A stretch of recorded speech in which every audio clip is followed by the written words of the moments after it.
There's no middle ground. And fortunately for me, I love this from day one. You could be in one country, you could be in Puerto Rico on Sunday, and you're going to be in, I don't know, in Curacao on Tuesday, and then on Friday you'll be in Aruba. I mean, if you think about it, we were working most of the time. I'm talking a time that we were working 70 hours a week. I mean, it was no walk in the park, but I loved every minute of it, Jeremy. Join me, Jeremy Swick, on Into the Unknown, a podcast that delves into the personal journeys, stories, and experiences of individuals across diverse professions. As a historian by trade, I firmly believe that our personal histories shape our present and offer valuable insights into our paths ahead. With that being said, let's get into it.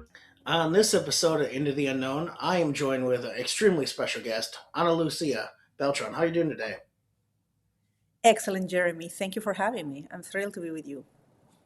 I'm really excited to get into our conversation. It's been fun going back and forth, and I always love a good conversation.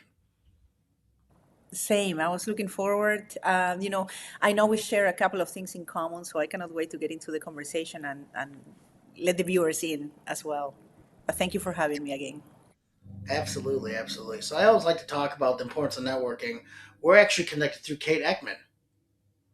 A wonderful woman. Yes, I was very, very happy when I saw we have that connection, beautiful connection in common. She's incredible. She's one of those amazing people. I got to know her a couple years ago, and of course, with just as you know how life works, we've been talking about being guests on the podcast for a long time. Then earlier this year, we were finally able to do it, and it was just such a great, insightful conversation. Absolutely. I mean, she has so much to share, a very powerful story, Jeremy. And yeah, I met her through online as well, through business first, but then in person, and we became very good friends. So I was thrilled to see that, she was with you on your podcast, of course. It's one of those beauties of social media and the internet, basically. The fact that you can connect with so many amazing people. Of course, I know there are drawbacks and bad things, but I would never be able to talk to someone like you because I'm in Milwaukee. And where are you at actually right now? In Toronto, actually. And I love that, the connection. You're in Milwaukee, I'm here, and everybody else, whoever is, I mean, they're watching from different parts of the world. One of the benefits of technology, I must say, beautiful benefits of technology. It really is. It's so funny because I've had the fortune to interview people who are living in Africa or Europe or Asia. And sometimes it's me waking up at 3 in the morning to get a conversation in, but it's part of the excitement, part of the thrill of connecting with people. Yeah, that is right. And I know you're interviewing me, but I'm so curious about all your memorabilia behind. It's quite Yeah, outstanding. I appreciate it. It's funny you mention that. So about 2 careers ago, I was in education. My last career was actually in museums, and I worked at sports museums, including the College Football Hall of Fame down in Atlanta and the Pro Football Hall of Fame in Canton, Ohio. Oh, But wow. my whole life, I've been a collector. So this is basically my lifetime achievement of collecting my bobbleheads and various memorabilia. The studio I'm at right now in my room, or excuse me, in the room, is wall to wall just sports memorabilia. And I think it's one of those fun things to talk about because, of course, you can have a Zoom background and maybe do a green screen or something like that. But I've learned a lot of times when I'm talking with people, conversations like this often pop up. Yeah, it's the real thing that you have right there, and a lot of history. And not to mention, I can only imagine, of course, the value as well of the collectibles. Years of collecting, Jeremy. That's exciting. Yes, yes. I always joke with my parents that luckily I have it organized so it's collecting and it's not hoarding. So I'm doing Exactly. okay. It's an order, Yes, and so it's I wouldn't be nice. surprised if you have them locked right behind you. I think they're locked in there. Right They behind may the door. be. I gotta ask you. Now you mentioned this. Do you collect anything? I like memorabilia. Now to your point, you collect sports memorabilia. I like, for example, I like signed photos, certified, limited editions from, for example, Stan Lee before he passed. I have numbered and all, Arnold Schwarzenegger. I love one of his quotes, so I bought memorabilia from him. I like art as well. So I like to have my one of a kind pieces. I like abstract art in particular. So lots of things that I hang on my walls, I collect. I don't hoard as well, like I said, but I collect carefully. Absolutely, absolutely. I love that. I've got into some art. I've been fortunate with a lot of my friends are incredible artists, and so every once in a while I can get them to create something that is in my brain and it comes out to reality, and it's really cool because I personally don't have that skill, at least pen to paper or paint, paintbrush to paper. I can design something cool online, but it's just a different level of Mhm. skill. So I want to know a little bit more about you. Asking me a little bit of what about me. And in my case, actually, I'm not, I wouldn't say a full blown artist, but I became a jewelry designer. And I do sketch actually the jewelry from scratch. And you were asking me, I was born originally in Lima, Peru. I come from Peru, 20 years, born and raised there. And then I jumped into the world. I took a leap of faith in 2001 and got a contract with Carnival Cruise Lines. And long story short, my dad passed away unfortunately by my ninth when I was 19. So the year after, in order to fulfill a promise, he asked me, please make sure you're gonna do something great. His dream was to travel abroad, and he was an entrepreneur as well. So he said, make sure you continue, you make a life outside Peru. I have three other siblings, and he said, create something for yourself that you can call a family legacy. Like, he didn't know he was dying. That was my shock. That was the night before he passed. That he was emphasizing and making me promise that I will do that. So that was a little bit of a turning point in my life, and how I then, I mean, 15 years ago I moved here to Canada, but I spent 10 years on board cruise ships, Jeremy, traveling the world, working on board cruise ships, uh, doing different positions from hospitality for Carnival Cruise Lines as a restaurant hostess. I started as a waitress there, then restaurant hostess. Then actually I got the chance to study art history and auctioneering. There is a position on board the cruise ships with an full-blown art gallery on board all the ships. And 6 years in, I said, okay, I want something more. And I let's say I was very good at sales, so I did that, and that took me to later discovering the world of diamonds and jewelry, which is not only my career, but what I do now full time on a mission. And that's where I started in the cruise industry. So I love the fact that 10 years at sea definitely shaped me. It was all my 20s, from 20 to 30 before I moved to Canada. Not only travel, but you can imagine life on board. I mean, you can write a book about it and make many movies about it. It was quite an experience. So Ana Lucia, you mentioned growing up or being from Lima, Peru. What was that experience like? Because of course you mentioned, in your late teens, early 20s, that's when you went on the cruise ships. What was your experience growing up like? Uh, Great multicultural, because Peru is, 30, 35 million people. Uh, Very multicultural. My background is very multicultural. My mom, all the side of my mom's family come from another place, which is not the capital city, Lima. It's more closer to the Andes, and closer actually to the Amazon. And then that beautiful blend of cultures with my dad, who was from Lima, from Peru, but in Peru we're all, mixed with Spaniard, Peruvian. I have a dash of Italian there.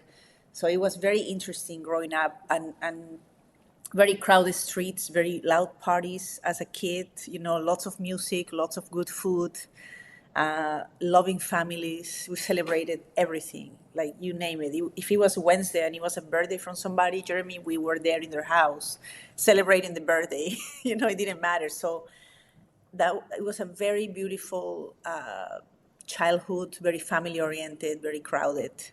Loved every minute of it. But also growing up in a country like Peru, back in the 80s, I'm an 80s child, a 90s teenager, very tumultuous politically, back then. So kind of was the reason why my dad was always pushing me to, at that time, we thought the American dream, or Canada or Europe, anywhere else is more stable economically. So that was the mindset that pushed me, or had my dad pushing me towards getting out of Peru. But now looking back, I mean, it's wonderful. I grew up by the Pacific Ocean.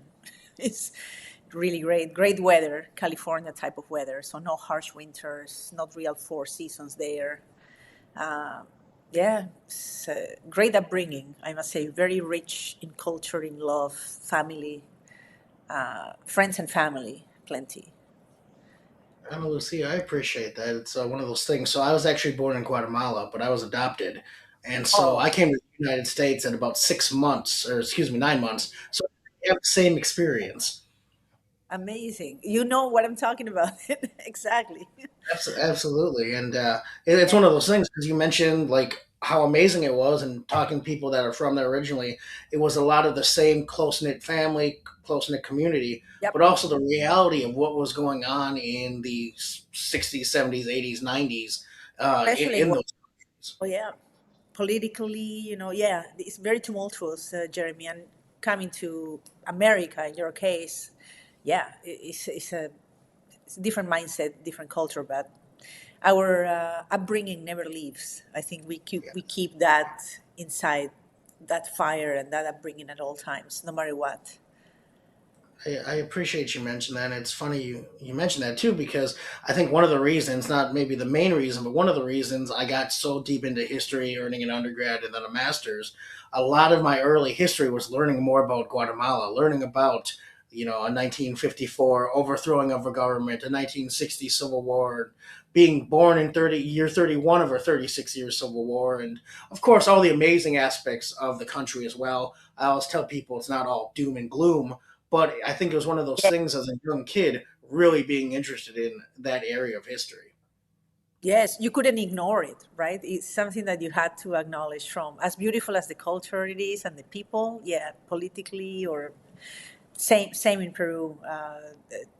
I have to say, Jeremy, yeah, it was present. There was a lot of, I mean, we grew up with terrorism in the 80s and early 90s. And then, I was a child growing up there and you feel it in your bones. So it shapes you differently, certainly, and makes you appreciate when you have safety. Although, in these days, I don't want to get into politics, but in this time and era, we're living tumultuous times worldwide. Doesn't matter if you're in Latin America or Europe or the US anymore, unfortunately, I have to say. I couldn't agree more.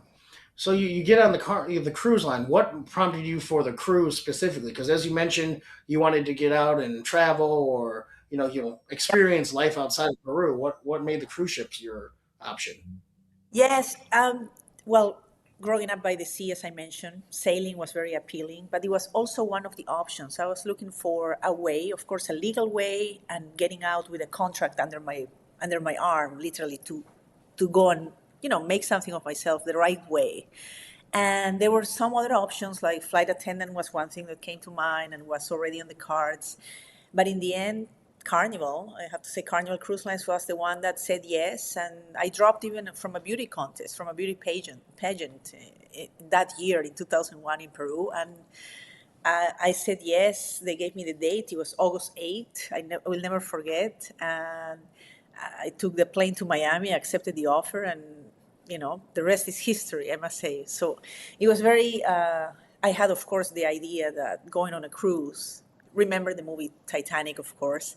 I thought it will be the luxurious Titanic. I'll be serving the passengers, make tons of tips. I didn't know much what to expect, but of course, it was an adventure all the way. I have to say, I started in Carnival, but then I explored Royal Caribbean and then Princess and then even Holland America. So, yeah, cruising, I think, is whether you love it or you don't. There's no middle ground. And fortunately for me, I loved it from day one. You could be in one country, you could be in Puerto Rico on Sunday, and you're going to be in, I don't know, in Curacao on Tuesday, and then on Friday you'll be in Aruba. I mean, if you think about it, we were working most of the time. I'm talking a time that we were working 70 hours a week. I mean, it was no walk in the park. But I loved every minute of it, Jeremy. Looking back, it's like, wow, what a discipline. We didn't have time to spend money, that's for sure. And at that time, it was just work, sleep, go to the beach if you can, and then, come back. But wow, looking back, it was like, I'm glad I did it when I was in my 20s, let's say. I don't know, Lucy. I appreciate that because I think it's so true, and I think a lot of times when you're working and you're enjoying it, sometimes those Mhm. hours, months, days, years fly by, and of course, while you're in it, like you may be enjoying it, but you're also working working extremely hard and you're saving money and you're just kind of almost head down, but also enjoying it. And I think that's important because once you get to whatever your next chapter is or that next level of success, I always enjoy looking back at those kind of moments like, oh, it's crazy. I moved down to Akron, Ohio, living basically. I threw my stuff in my car and found a place on Craigslist for a few months to get that next level of experience. So I think it's so fun to look back at kind of those moments. Yeah, you take leaps of faith many times in your lifetimes, I think, Jeremy, right? All of us. We have maybe not one defining moment or maybe one bigger than the other, but they're all when you decide to move somewhere or to move out of somewhere or even change a job or something. It's consistent. You don't know what's next, but we have to take those leaps of faith. I'm a risk taker. I mean, a very conscious risk taker, I will say. And I think you as well, it sounds like for the decisions and the life that you've lived as well, very interesting. So I'm sure many people can relate as well. How many times we're in the crossroads, we have to choose certain things. And one decision makes a big difference, right? It shapes the rest of our lives. I know, Lucy, I couldn't agree more. It's funny you mentioned that because it is that leap of faith. And I think once you do it a couple times or once you do it once, I don't know about you, but I kind of get excited. Of course, there's those nerves because in theory it could not work out, Yeah. but in my brain, I don't even allow it space for that not working out. I'm like, if it doesn't work out, maybe how I see it is, there's always going to be that opportunity to pivot or find out whatever's next. And so I think now I'm more excited when those opportunities come. Yeah, I agree with you because as I get older, I realize, okay, what it seems scary maybe, what is life without those scary moments, right? It means if you feel it in your nerves, it means there is something worth trying, worth doing, and yeah, otherwise life will be flat. So I'm all up for it as well, Jeremy, and yeah. I was just remembering, of course, 2020. I don't know what was that year for you, but for me, it was a defining year in my life. And I'm sure for you as well, for many, many people. We had to make big decisions, life changing decisions. Absolutely, it's we talked earlier about memorabilia and all that. One of the last looming things I had over me in 2020 was my student loans. Well, I collect a ton of sports cards, and those little things of cardboard. I actually was able to pay off my student loans through selling some of my cards. Thankfully, it wasn't my whole collection, but they had frozen the student loan repayment percentage or Right. whatever, or the interest, excuse me. And I started selling everything I could think of, and it worked. But it was funny because I got to a point in some of the months where you can only do so many transactions online before you have to call them and tell them, hey, I'm putting $300 down on my student loans because in my brain at that time, I didn't know how long that interest was going to not start accruing again. And within about 3.5 months, I was able to pay off the student loans, which then created that kind of, I think for me, that leverage and freedom to know that, okay, whatever I do next can start pouring towards maybe my business idea at the time, or maybe, whatever it may be. And so I think 2020 is really, for Lee, at least for me, was one of those defining moments. That's amazing to hear, actually, the way you did it. And yeah, 2020, I think to all of us in some way, we had to make a change. We had to make a decision. Life was never going to be the same as before. And in your case, I'm glad to hear that you were able to pay student loans. Those are like, that's massive that you did that with your collection. And for me as well, it was a decision making moment. It was like, do I continue working for different jewelry companies and having a very comfortable, life, continuing doing that, or finally, and I had to fulfill my father's wish of becoming an entrepreneur. Yeah, that was nerve wracking, but I'm glad I'm glad I took that, as a decision back then. So, I don't know, Lucia, you mentioned you had been working in the jewelry industry for a while. What made you actually finally take that leap? Was it 2020? Was it kind of seeing the world, or what made you finally go for it? It was actually I started the jewelry industry in 2009, 2010 on board cruise ships, right? Uh, I was planning, I started designing my own, Jeremy. I was selling on home shopping television for different brands in different countries, here in Canada, US, even Australia. and no complaints, but there was a moment when, after so many years in the industry, selling one-on-one in the malls, designer events, training staff, you name it. I did a lot of things in the jewelry, promoting, you know, you name it. Then I started knowing a little bit of, okay, what the consumer wants, who is the real customer. I realized women. We buy 80% of jewelry consumers are women versus men. 20% are men, but to be honest, men will buy when they feel like they have to buy it. For example, the engagement ring or the anniversary, or kind of like the bigger purchases once in a while. But the ones who keep the jewelry business alive were us, women. I have to say it. We buy volume. Men, they're still spending considerably, but it's a different motivation. So, anyways, that in 2020, I was forced to, okay, do things change. They were going to change how I travel, how I worked, or I had already my archives. I was already planning on doing my kickstarting my brand. It was like I couldn't help it anymore. I'm like, I know what they want. I know how to sell it. I was selling so much jewelry on TV for other companies, which I was like, okay, this is my moment. Little did I know the road I was going to take. I'll tell you, any entrepreneur will tell you, it's a rocky road. But yeah, it was that moment of, do I continue in the comfortable route and maybe not being the owner of my destiny, or finally build it? And I did it in part, obviously, to fulfill my father's promise. But also, I was able to bring my brother. He moved to Canada from Peru, my youngest brother, and became a partner in the business. And then we got another business partner who became an investor. So it was a natural progression of, I got manufacturing secured, and it was like a snowball. But once I made that decision, that difficult decision of, do I jump solo, or obviously you cannot do it alone. But once you make that decision, then I got everybody joining. So I was very blessed, I have to say. Analucia, I appreciate that. It's one of those things, as you mentioned, any entrepreneur. I left my comfortable, and we've mentioned comfortable quite a bit in the podcast. My comfortable museum job in Milwaukee, I loved it there. But it's funny because last May I finally, Sure. as you did, made the jump, and it's the scariest thing. I don't know about you, but it was one of the scariest things I think Yes, I've ever done. Even maybe to say it out loud or say it to someone else, or not to it's just say very, it between some friends. yeah, especially when you leave a secure job like yours. I could imagine, you could retire, great benefits, like very solid ground, and most people wouldn't understand why, right? But in your case, what was the motivation or the desire, would you say, to go independent?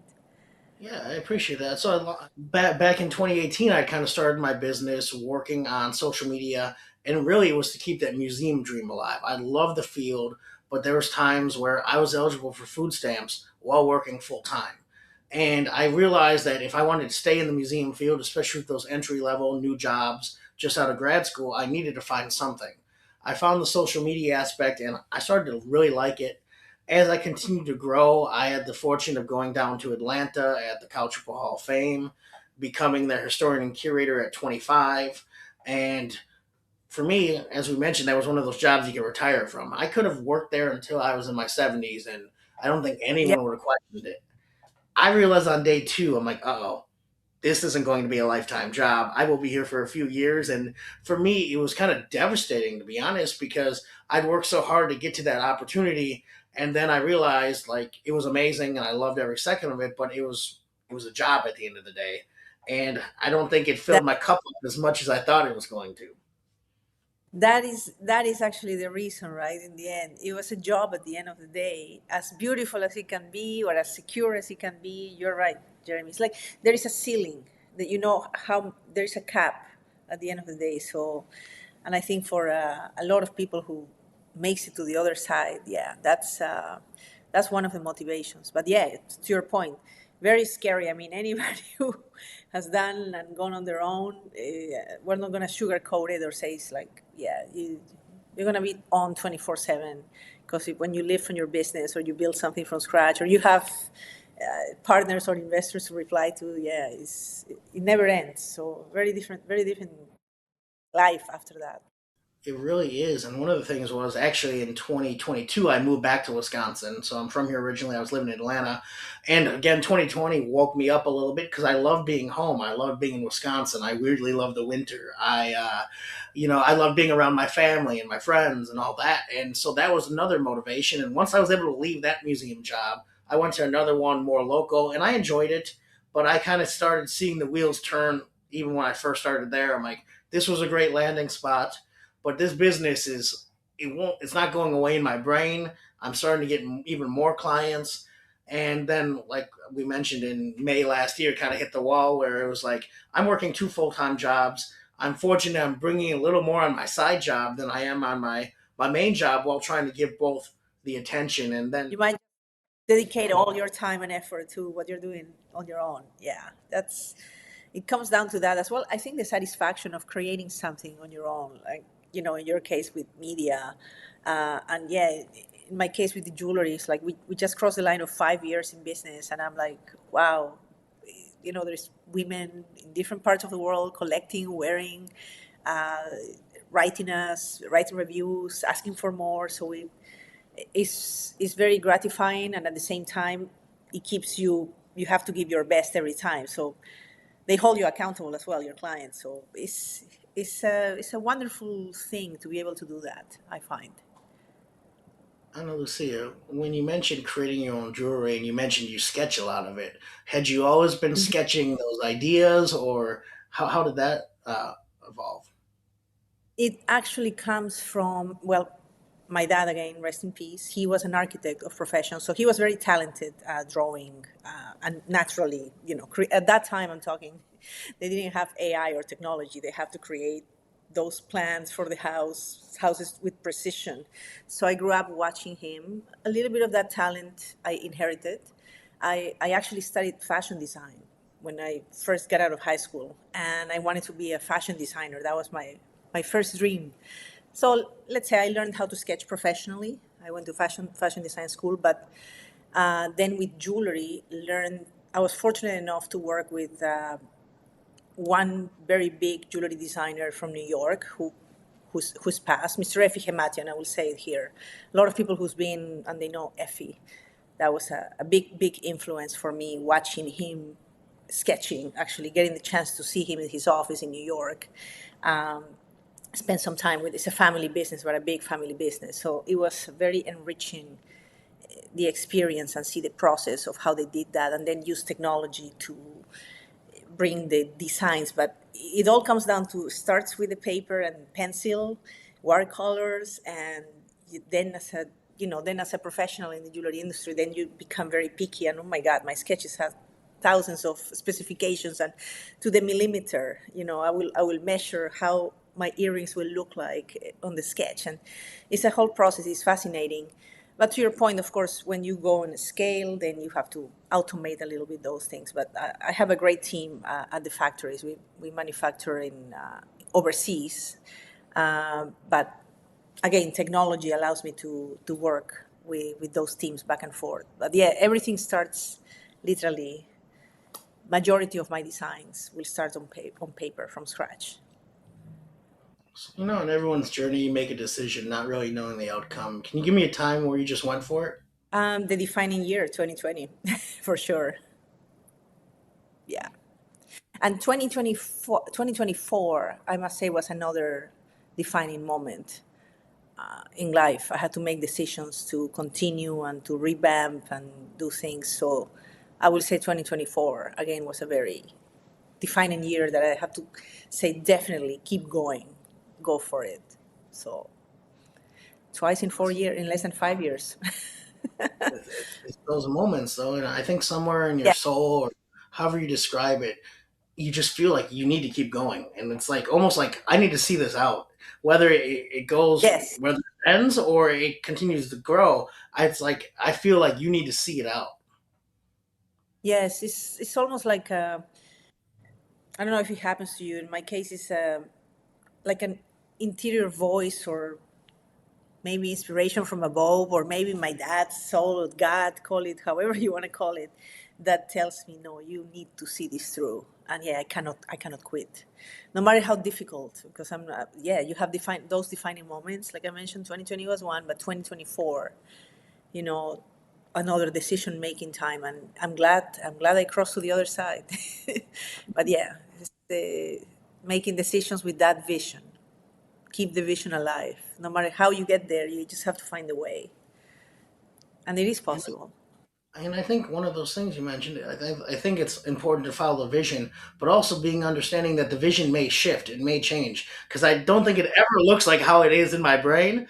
But when you finally see it a couple, years, months down the road, you're like, oh, I guess that was the vision. Maybe not how I described it or thought about it, but Yes, no, you're right. And to your point, for example, I admire somebody like, for example, Jeff Bezos. He keeps saying many times when they ask him, when he was building Amazon, yes, you have the vision, you know how it will look like, but also you have to be very flexible and listen in how you do things to get to that vision.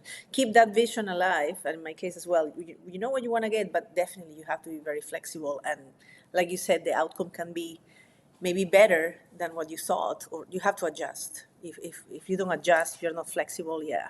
And as a designer as well, not only as a designer, but I have to design with costs in mind, with budgets in mind. So it's taking all that into consideration. I don't consider myself, I'm a founder, the CEO, and the designer at the same time. So I cannot be stuck in one vision if it's not going to be commercially good or practical for people or price wise, like many factors into consideration to make things happen. So yeah, very flexible. You have to be open to change, and the outcome will be better that way, but keeping the vision, the original vision alive. I couldn't agree more. So, title of the podcast, Into the Unknown. Tell me more about your brand and what you're working on and what do you have all going on. Yes, so we have the lab grown diamonds, Jeremy, which they can find in my website is Analucia, my name, .io. And we have been launching some limited editions lately, something a little bit more customized. Um, for example, this crown pendant that I'm wearing right now, it was launched with a very very special influencer in mind and her audience, but it became a sensation on our site. So I invite them to check it out. And I, at this particular moment, you and I share something very special. We're both cat parents, right? I'm a cat mom, you're a cat dad. And my little Picasso, my cat, was the inspiration for the latest collection. I just launched something called Unconditional. It's a little diamond paw pendant that I just launched with personalized certificates of authenticity for those who maybe lost their loved one, their pets, for in memory of, or we customize the certificates with in honor of for your living companion, furry companion. So it was also inspired by my sister's dog. She was 14 years old. She just passed last year. And it just made me realize how much they mean to us. And, whether you have kids or not, I mean, a pet is family. So that's my latest tribute. I started doing these type of collections, which are a little bit more personalized, something that has meaning and maybe means something. Well, not maybe. In the case of the pet pendant, you bet, is the response has been very very nice. Yeah, it touches a lot of people. So that's we have launched pink diamonds, lab created diamonds. They're not only more affordable, but also they're the future of diamonds. That's what we work with, and I'm happy every time we launch something new. Uh, we keep always innovating and bringing innovation as much as possible to our clients in the jewelry industry. I don't know, Lucy. I appreciate that. And yeah, there's something special about pets. I've never understood people who don't like pets or don't like animals. It's Oh, like I don't know how this little yeah. fur ball make me, I look at in them with tears side one eye. moment, laughing so hard the next. It's just one of those things. Yes, yeah. I mean, and we were talking, you and I, Jeremy, like our cats or whoever has dogs as well. I mean, or any pet at home. I know people who has birds. And they live very long, actually, birds, and they're their furry family, and I understand. Yeah, they're our companions. They're there every day, and yeah, we grow a special kind of love, I think, for them. I call them our unconditionals. No matter what, they're there for us. We better be there for them too. Yeah, especially with cats. You better be there on time for dinner. On time and make them comfortable, otherwise they won't like it. Yeah, Yeah, absolutely. cats are something else. Yeah, I wouldn't. Sometimes I say I want to have a dog because they're very loving, very loyal, but the cat is the ruler. At least mine is. My goodness, he Hmm. likes to be the solo king. Hmm. Don't bring any other pets. Yep. Yeah, you know. Well, I know exactly. Well, I want to say thank you so much for talking to me today. I really enjoyed our conversation. Oh, likewise, Jeremy. It's been such a pleasure talking to you, and yeah, I hope we can eventually meet in person. Even though I mean, you're in Wisconsin, you said. Yes, Oh, we're I not never too far been. from. Not too far, actually. So you never know. We'll definitely keep in touch. But thank you for having me again. Thank you for this great interview. We'll talk soon. That was another fun episode of Into the Unknown. I truly appreciate you taking the time to listen. And if it provides you any value or entertainment, I would love if you shared it with others, liked, subscribed, and really just help the podcast grow. Again, tell a friend, tell a foe, just anyone who might enjoy hearing some stories of people's own journeys and what got them to where they are today. Till next time.